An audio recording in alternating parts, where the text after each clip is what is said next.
కేంద్ర ప్రభుత్వం చొరవతో మహిళలకు స్కిల్ సెంటర్ను హైదరాబాద్లో ఏర్పాటు చేయడం ఆనందదాయకమన్నారు సెంట్రల్ మినిస్టర్ కిషన్ రెడ్డి. నల్లకుంటలోని ఏటీఐలో ఏర్పాటు చేసిన నేషనల్ స్కిల్ సెంటర్ను ఆయన ప్రారంభించారు. ఈ సెంటర్లో మహిళలకు షార్ట్ టర్మ్, లాంగ్ టర్మ్ కోర్సులను అందిస్తామన్నారు కిషన్ రెడ్డి.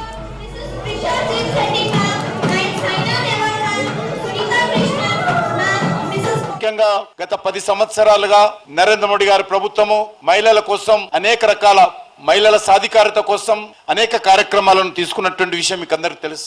బేటీ బచావో బేటీ పడావో కార్యక్రమం కావచ్చు, అదేవిధంగా నేషనల్ స్కిల్ ట్రైనింగ్ ఇన్స్టిట్యూట్ కావచ్చు, ఈ రకంగా అనేక కార్యక్రమాలు నరేంద్ర మోడీ గారి ప్రభుత్వము గత అనేక రోజులుగా మరి దృష్టిని కేంద్రీకరించి చేస్తున్నటువంటి విషయాన్ని కూడా ఈ సందర్భంగా నేను మనవి చేస్తా ఉన్నాను. ఈ మధ్యలో ఏ కార్యక్రమం చేపట్టినా అది డిఫెన్స్ కార్యక్రమం కానీ, అది ఐటీ సెక్టార్ కార్యక్రమం కానీ, లేక సెక్యూరిటీ ఫోర్సెస్ కానీ, లేక అవార్డ్స్ కానీ, అన్నిట్లో కూడా మహిళలు ముందుంటున్న విషయం మనం చూస్తూ ఉన్నాం. ఏ యూనివర్సిటీ కాన్వికేషన్కి వెళ్ళినా కూడా మరి అవార్డ్స్ వస్తున్నటువంటి విద్యార్థుల్లో 70% ఈరోజు అమ్మాయిలకే అవార్డ్స్ వస్తున్న విషయాన్ని ఈ సందర్భంగా నేను మనవి చేస్తా ఉన్నాను. మరి 3వ తరగతి చదివేటువంటి అమ్మాయిని అడిగినా అబ్బాయిని అడిగినా కూడా స్వచ్ఛ భారత్ అంటే ఏంటో చెప్పే పరిస్థితి ఈరోజు దేశంలో ప్రధానమంత్రి గారు తీసుకొచ్చారు.